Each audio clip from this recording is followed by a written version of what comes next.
Well, hello there. I didn't see you come in. Make yourself at home. Have a drink. While I give some attention to some underappreciated characters and storylines that I personally love. And I hope you grow to love as well. Hey there, everybody. Just letting you know, the podcast you're about to listen to is the free version. And all that means is that this is way behind where I'm at in the actual Patreon version. So if you're liking these Hellblazer episodes and you need to have some more, you can't get enough John Constantine, then fear not, I got you covered. Go over to patreon.com/planestrains-and-comic-books and sign up for the Hellblazer tier, where we are at least 30 issues ahead of wherever we're at in the free version. And once again, you can find those at patreon.com/planestrains-and-comic-books, all one word. All right, enough of that. Let's get into some Hellblazer. Hey there, everybody. Welcome back to another episode of Matt's Minis Hellblazer. Today, we are reading Hellblazer number 14, and this one is pretty cool. It's the beginning of a new story arc called Fear Machine, and just a little catch-up before we get into this.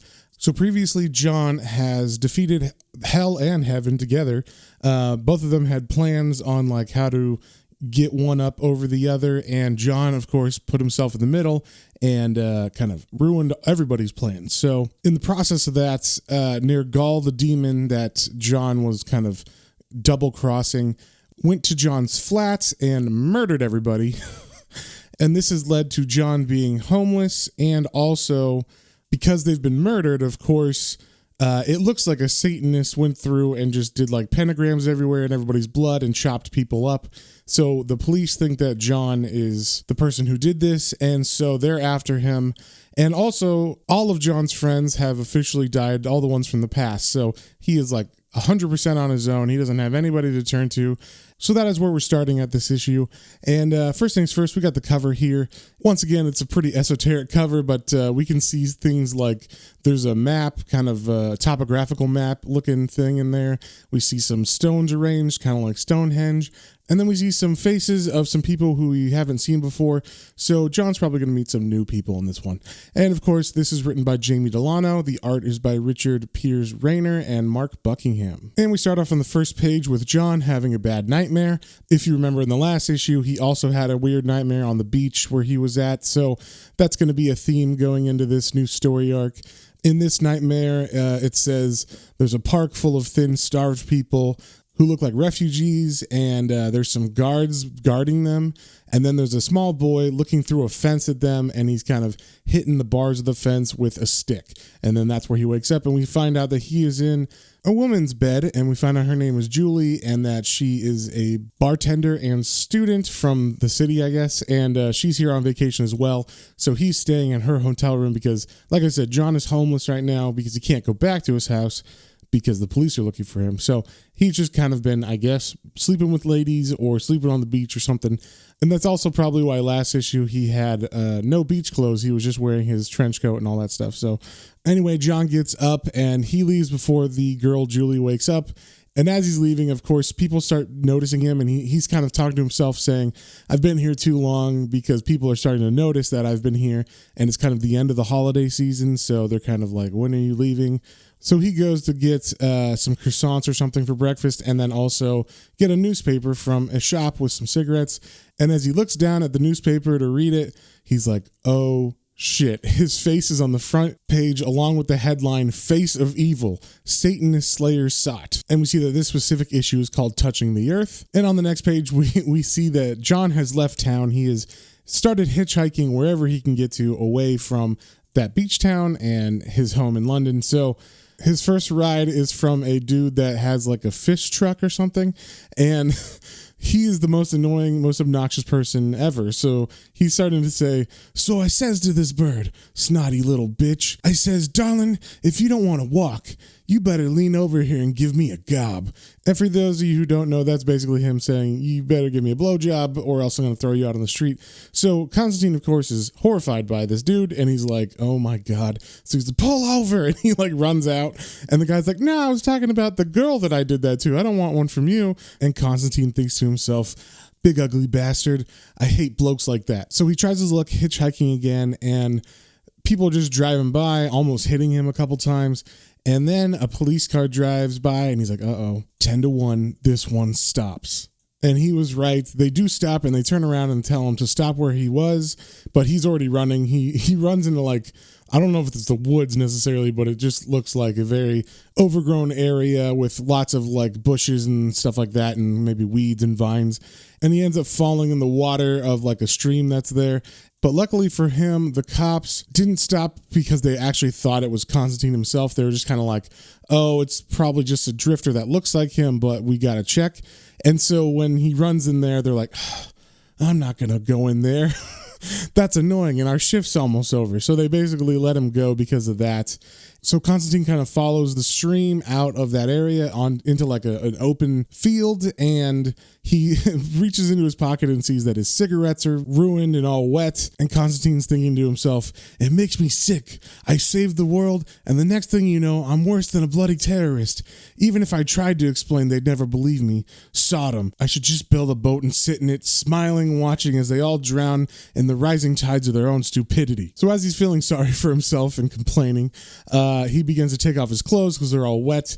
And he takes them all off because he's in the middle of nowhere. He doesn't see anybody. So he's like, well, there's no point in not being naked or whatever. So he dries everything off. And as he's like just pulling off his underwear and about to hang them up to dry them, he hears a voice say, hello. And he's like, what the heck? And then we see the person who said hello. And it is a young teenage girl who, having seen Constantine's butt, sees his tattoo that Constantine doesn't even know he has. Which is a callback to Swamp Thing, specifically the issue where Swamp Thing takes over John's body to impregnate Abby so they can have a baby. And on his way to his wife, he was like, I'm going to get John back for all the crap he's done to me. And he gets a tattoo of a tree on his ass, and John doesn't even know that it's there. So she says, oh, that's a nice tattoo. I really like it. And he's like, what tattoo? And the girl just kind of comes and starts walking out of the trees where she was at. And Constantine is starting to get nervous because he's naked and this is a teenage girl. So he says to himself, Jesus, where'd she come from? More to the point, where's her mom and dad? I can do without this. All I'm short of on the charge sheet is indecent exposure and child abuse. And then he tells her, like, hey, you shouldn't go up to strange naked men because they might hurt you. They might be predators. And then she pulls out a knife and says, I would stick them with this if they did anything to me. And then she says that she can tell from Constantine's aura that he's an okay person and that he wouldn't hurt her. And then she introduces herself as Mercury and invites him to dinner with her sister named Marge. And Constantine's asking her, like, hey, what are you doing out here anyway in this field by yourself? And she's like, oh, I'm just picking magical mushrooms. So she's actually picking like shrooms for the group she's with so they can get high. And that kind of lets John know, oh, these aren't like people who are going to report him to the cops or something. So he follows her and she runs the whole way there. And he's like, oh my God, I'm so out of shape because he smokes all the time and he's from the city. And it's really funny, all his inner thoughts, because he's basically, John is a complete city boy. Even though he seems like he's in touch with magic and stuff, he's definitely not a nature person.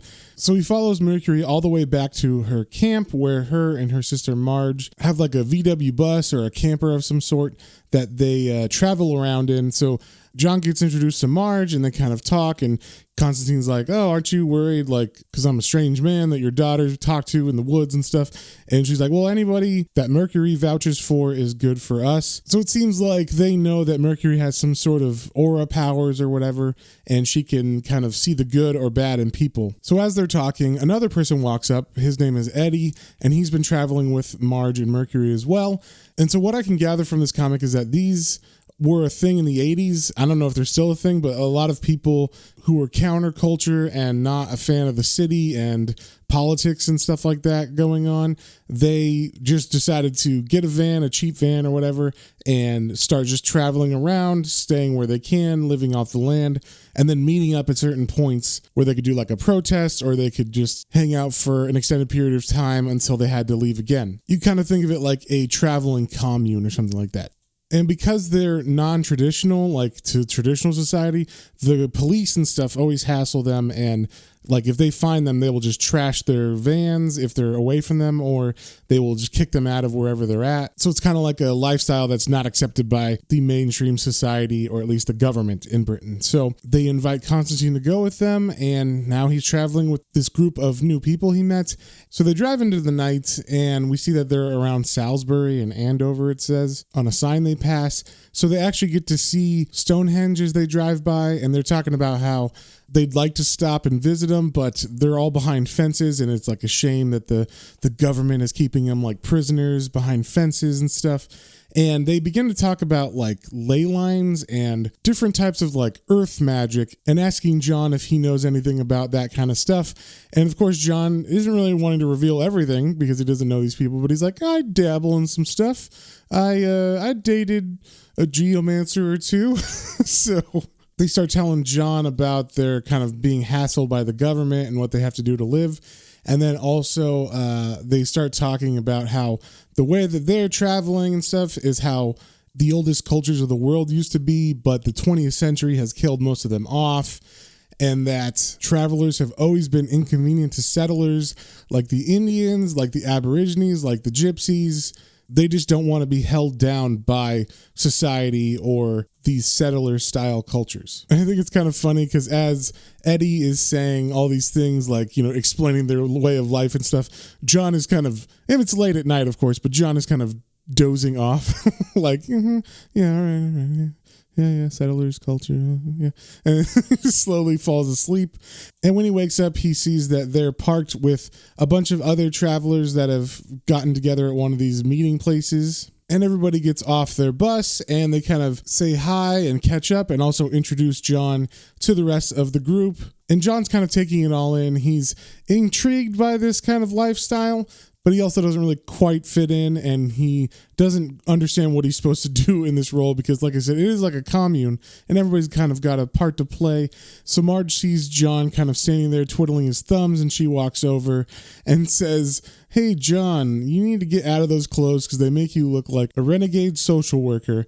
So she gives him some new clothes and then says, we'll sort you out with a bender. And Constantine's like, what? What's a bender? And he's thinking to himself that, you know, he always thought a bender was a suspended jail sentence or a gentleman of homosexual proclivities. So he's like, well, I guess I'll learn what this is. And basically all it is a tent made out of bent tree branches. And of course that, you know, that's why it's called a bender. And then you just throw a tarp or something over it to cover it. And there's some funny moments where John, you know, because he's a city boy, is like trying to do this. And of course, the sticks that he's bending, one of them slaps him in the face and whatnot. So there's some funny moments while he gets to know Marge and Mercury better. Also, they gave him an awesome animal skin with fringe shirt on it. I don't know. It's like a ridiculous looking shirt, but he definitely fits in better with it. So he gets his tent all set up, and then Marge and Mercury tell him, hey, make sure that you dig a ditch around this area of your tent because you're kind of on a slope and you'll get full of water if it rains. And he's like, no problem.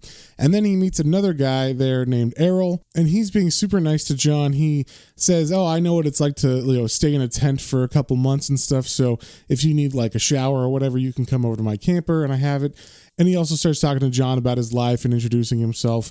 And he tells him like, oh yeah, I'm like a mixed race guy. And I've always kind of felt like I don't fit into either side. So that makes sense that I'm, you know, part of this culture where I get to pick my family and everybody's super nice. So I thought I would welcome you to the group. So Errol leaves his tent, and then John kind of goes out to meet the rest of the people and help out with dinner.